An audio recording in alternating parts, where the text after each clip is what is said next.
of all, I want to apologize to you guys because I had a dentist appointment this morning and they swore to me the lidocaine would wear off within 90 minutes, but it's been over 2 hours and the right side of my face is still numb. So if you can't understand me, let me know and I'll talk slower. So, my name is Nickerson. I'm one of the librarians here at Foresight, and I'm going to talk to you today a little bit about practical tools for protecting online privacy.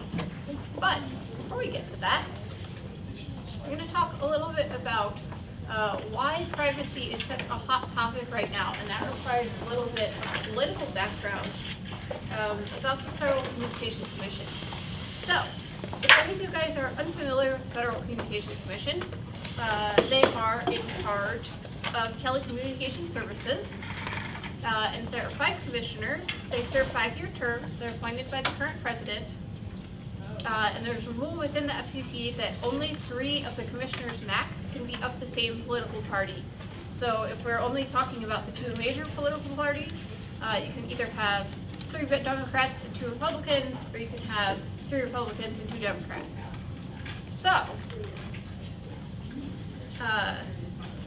in 2015, well, prior to 2015, internet access was classified as an information service, similar to, say, television.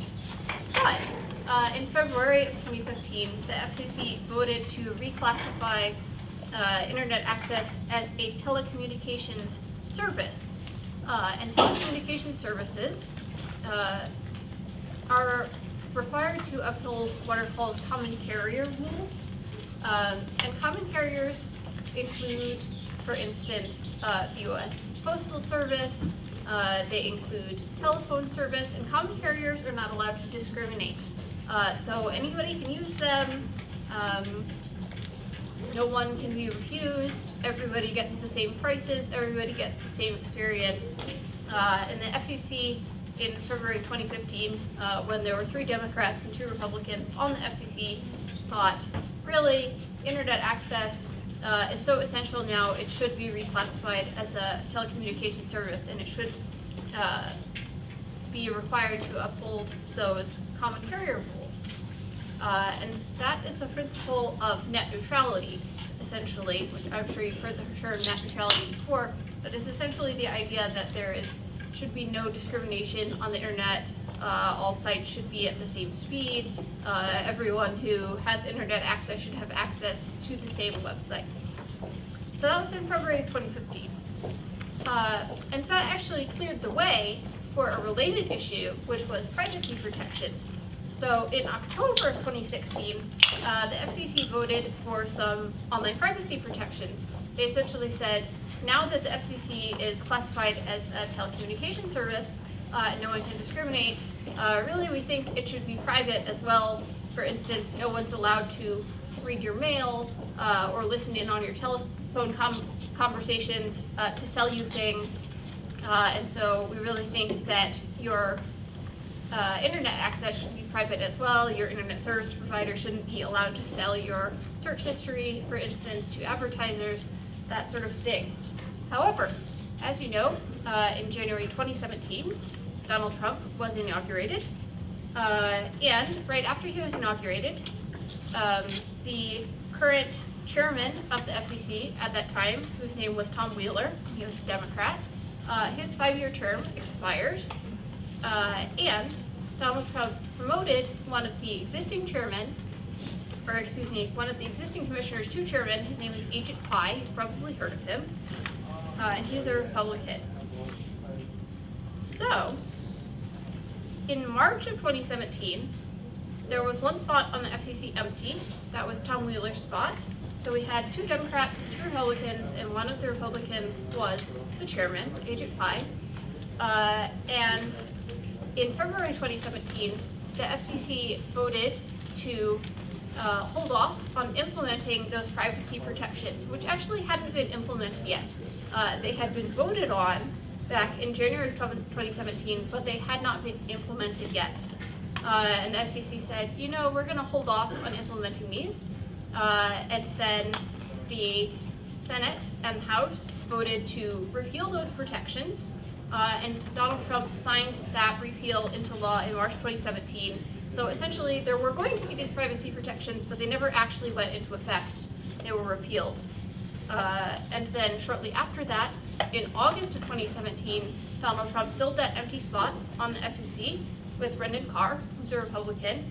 And in December of 2017, very recently, the FCC reclassified internet as an information service, which is what it was before. And essentially, the main difference between information services and telecommunication services is that information services are optional. Say cable TV, you can choose to use it, and so it doesn't have the same protections, those common carrier protections that you get with the telecommunication service.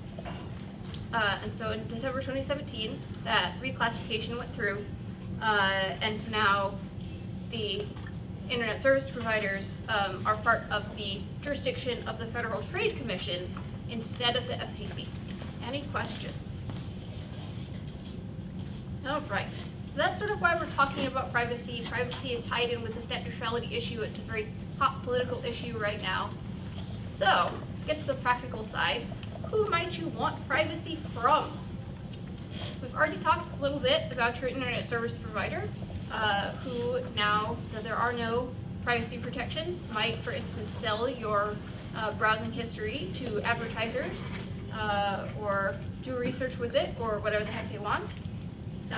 There might be, hopefully not, but hackers who are interested in your internet access and what you do online.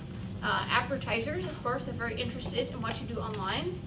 Search engines, not necessarily because they want to advertise to you, although some of them are also advertisers, like say Google, it's a search engine and an advertiser, but because they want to provide you with results that are relevant to you. Other users on your computer might have access to your search history. And then there's always the possibility of surveillance, whether that is government surveillance, whether that's your employer, whether that's your family members snooping through your network. Anybody have any other ideas about who you might want privacy from?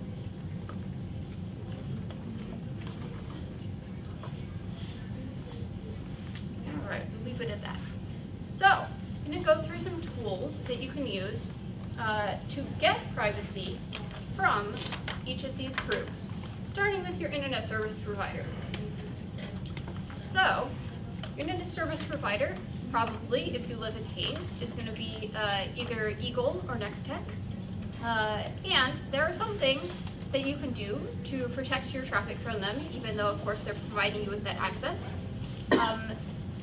There is primarily encryption. Encryption is your main tool against surveillance by your internet service provider. And the way encryption works is essentially it scrambles your traffic. It's a little bit more complex than that, but it scrambles your traffic so that no one can read it. And that includes your internet service provider. They know that you are sending and receiving information and where you're sending and receiving it from and to, but they don't know actually what the information is.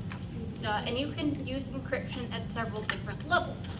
So, one of those levels is the HTTPS level, and that is at a site level, and that stands for Hypertext Transfer Protocol Secure, and essentially it just encrypts your traffic on that site. So your internet service provider can still see what site you're on. Say you're on Facebook, they can tell that you're on Facebook, but they don't necessarily know if you have HTTPS turned on, what page you're looking at within that site. So they don't know that you're a fan of, Barney the Purple Dinosaur and that you spend all day browsing those posts. And there is a browser extension that you can install. It's available for all of the major browsers. It's called HTTPS Everywhere. I have it installed on my browser in Google Chrome. And essentially, it just tells the website that you're on if it has the correct certificate to use HTTPS. It tells that website that you would like to be using HTTPS.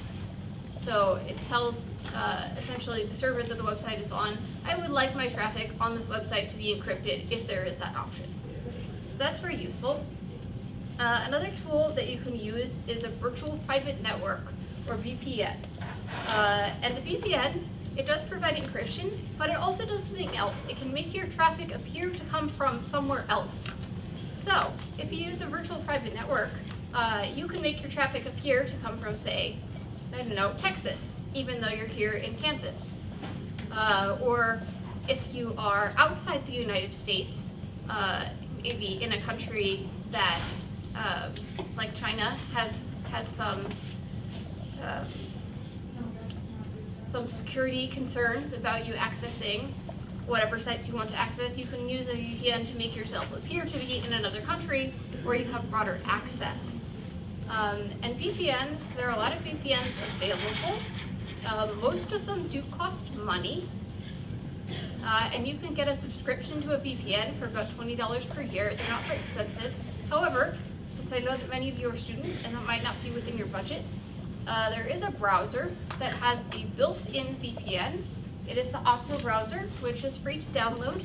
And Opera just has a little button in the upper left-hand corner, and you can turn the VPN on and off. It's very handy. I know Nathan in the back, who's our electronic access librarian, uses it to check if our library links are working from off-campus by making himself appear to be off-campus in, say, Canada or somewhere else that has similar internet access. So Opera has that built-in VPN. It's free. It's a little bit slower than a commercial VPN, but you know, there are benefits to that. If you want to do secure messaging, there's a tool called Signal Private Messenger, and that's available for phones. It's also available as a desktop app. It's an alternative to, say, text messaging or Facebook Messenger, and it is encrypted messaging.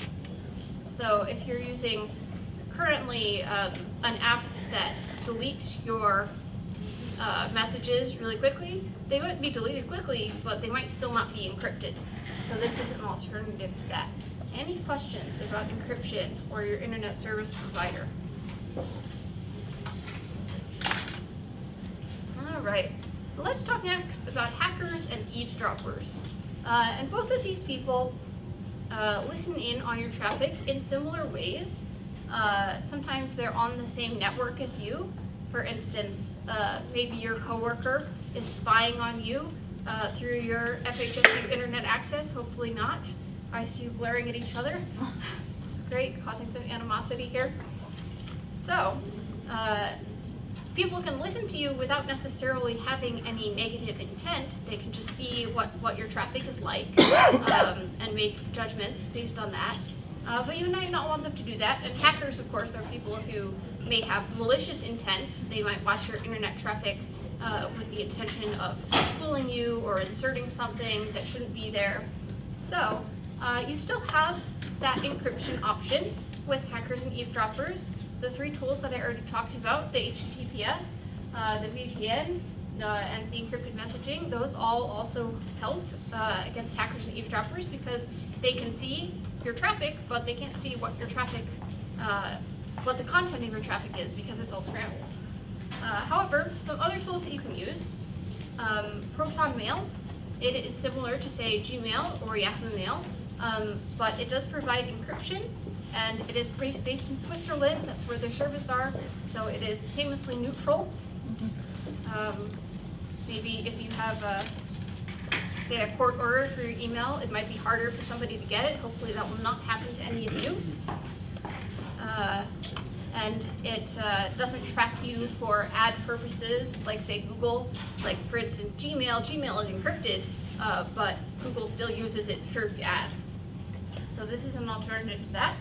And then another browser option that I want to share with you, it is called the Tor browser. You can download it, it's free. And essentially the way that it works is it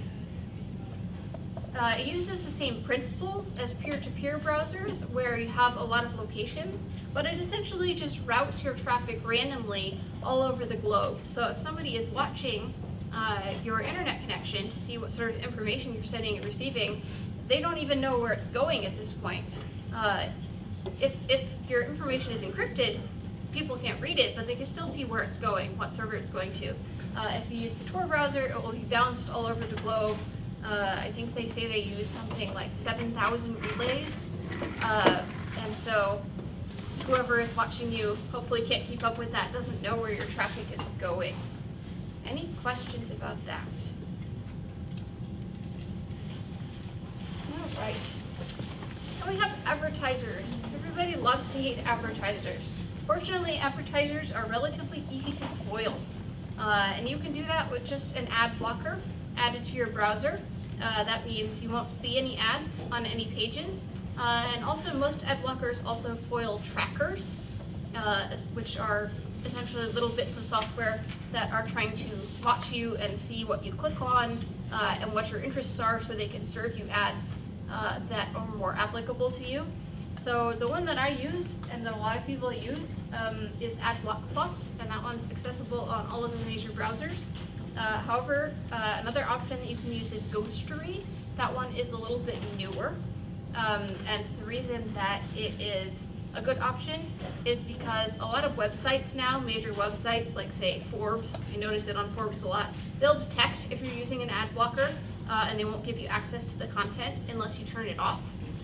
Whereas some of the newer ad blockers like Ghostery, they don't get detected, and so you can leave them on and sneak in that way. However, I do advise you to turn off your ad blocker if you're on a page that you trust and you would like them to continue in business, because ads are how they get their revenue. Any questions about advertisers?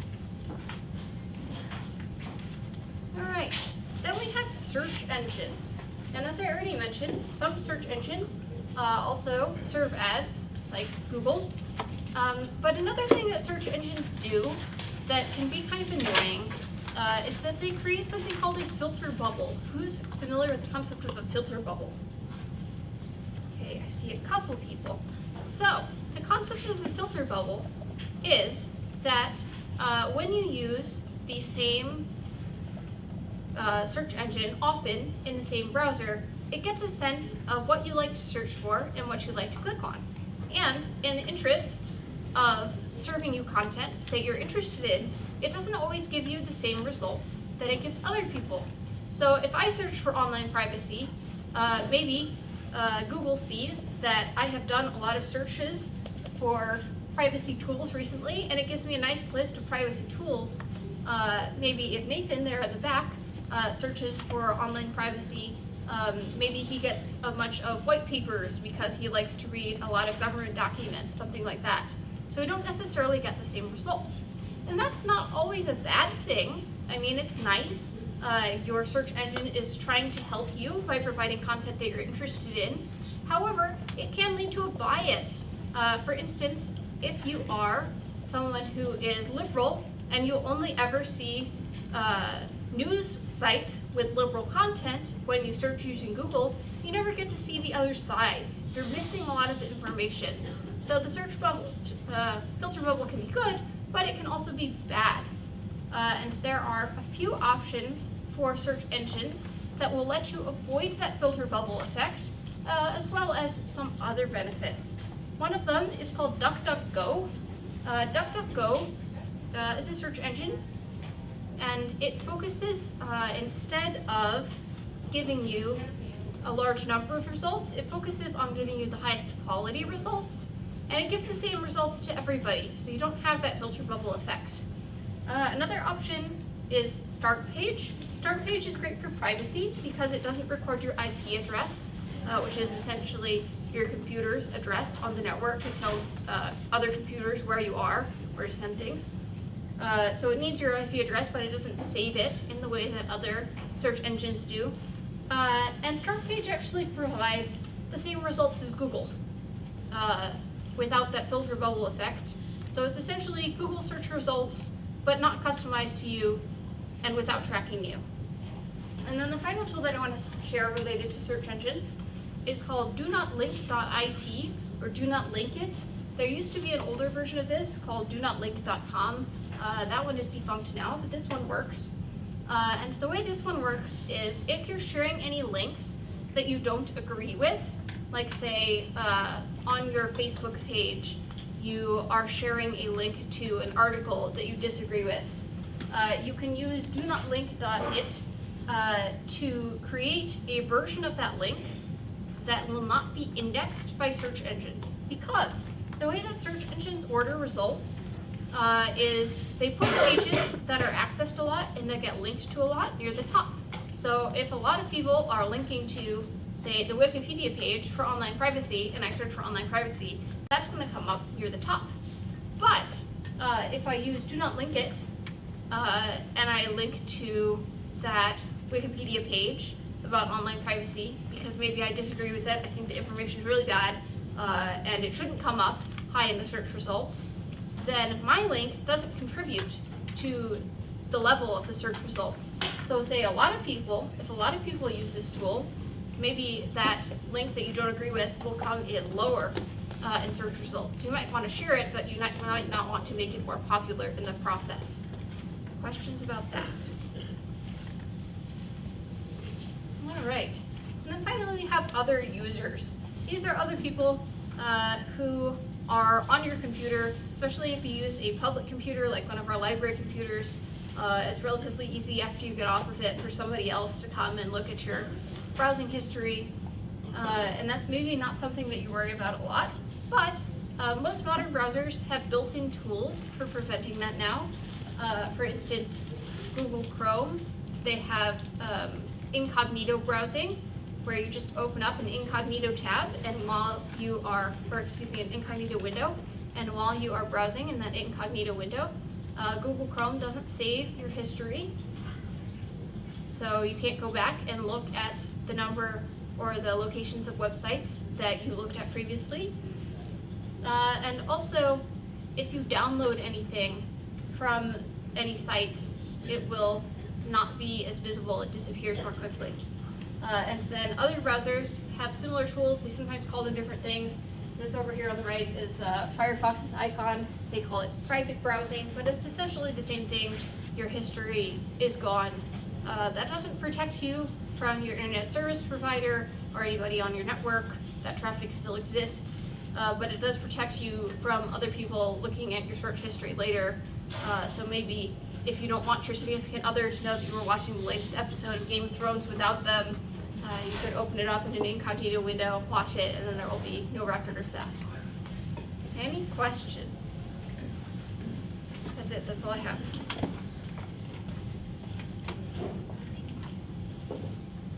The incognito window, one thing I've heard is like booking plane tickets. They tell you do that because a company will charge you more if you keep searching the same thing. How does that work? Is that actually a real thing, or can the company or can the website see that you visited their site 4 times looking for tickets to Chicago? No, it is a real thing.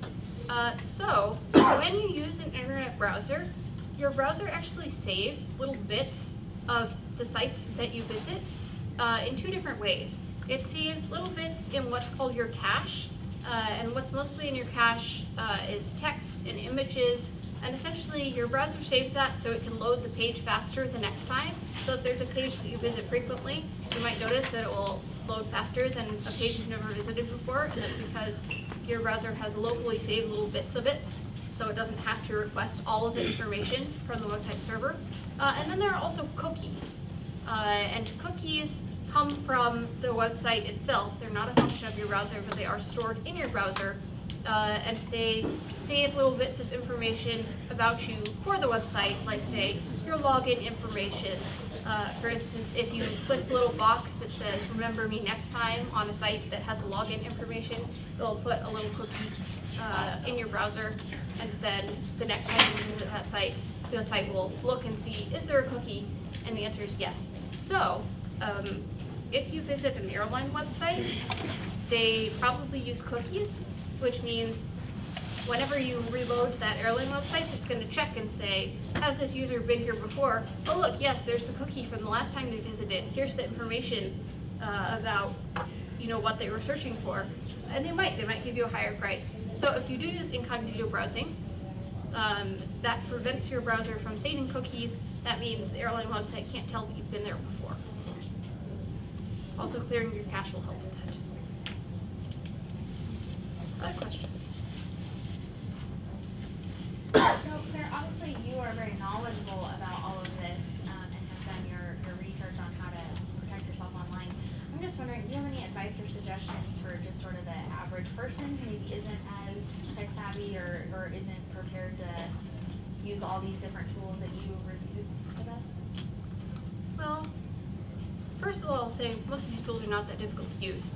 But if you don't want to use a specific tool, I would recommend that you clear your history and your cache and your cookies often just within your browser. That way your browser is not saving a lot of information about you. That helps locally. And of course, you want to do other things that will foil those hackers, like using strong passwords.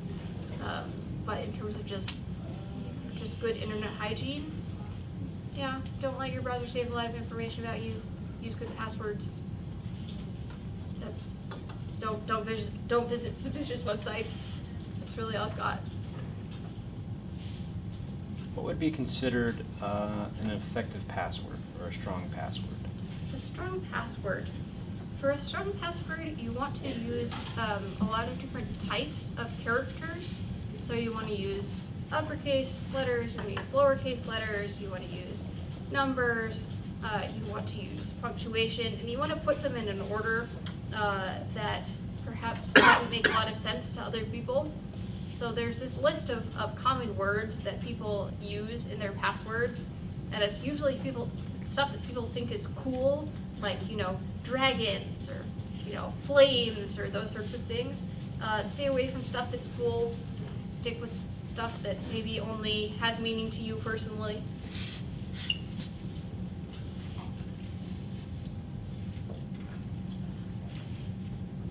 Other questions? Other comments? Knowledge about the FCC that you want to share? This was very good, Claire, thank you. You're welcome. That's it. That's all I have. Eat more food.